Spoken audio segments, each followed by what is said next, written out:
12वां अध्याय। शिव क्षेत्र विवेचन। शिवजी बोले, हे बुद्धिमन ऋषियों, मुक्तिदायक शिव क्षेत्रों को सुनिए।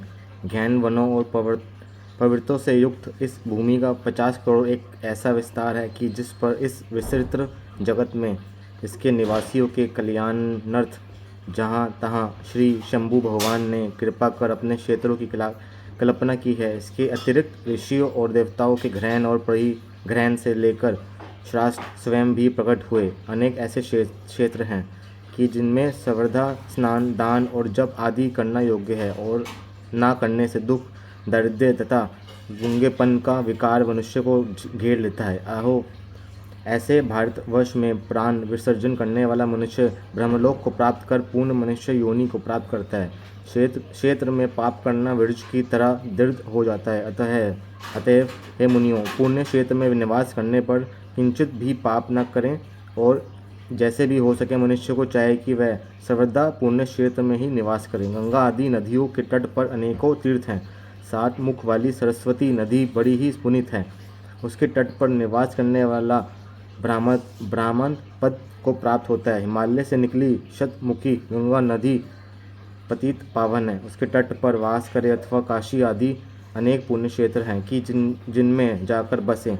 सोनभद्र के तट पर बसें, उसमें स्नान करने और वहाँ व्रत करने से गणेश पद प्राप्त होता है। महानदी नर्मदा के तट पर बसे, जो 24 मुखी वाली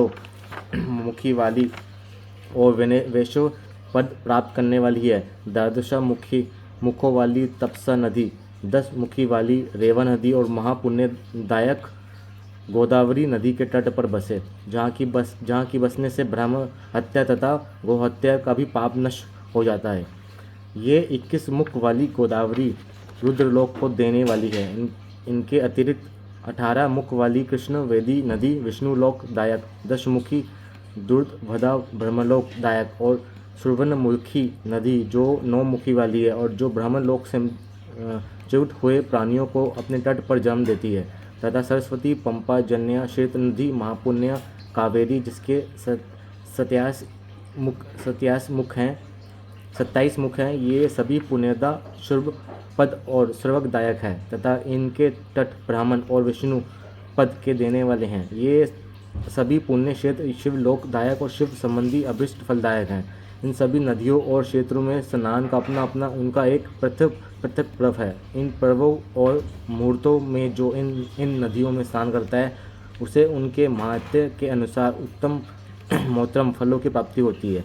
यदि सदाचार, सद्विधि और सदाभावना से बुद्धिमान पुरुष इन नदियों के तट पर निवास करता है, तो उसे अनेकों प्रकार की सिद्धि प्राप्त होती है। किंतु ऐसे पुण्य क्षेत्र में थोड़ा भी किया हुआ पाप मनुष्य के बड़े से बड़े पुण्य का नाश कर देता है, और जब उतने ही समय तक उसके लिए प्रायश्चित करे तब वह श्रेय होता है, क्योंकि पुण्य ही श्रेय ऐश्वर्य के देने वाला है। कायक वाचिक पाप तो शीघ्र नष्ट भी हो जाते हैं, परंतु मानसिक पाप वज्रलेप के समान होता है, जो कलमपंतार तक नहीं छूटता, और वह केवल ध्यान से ही छूटता है।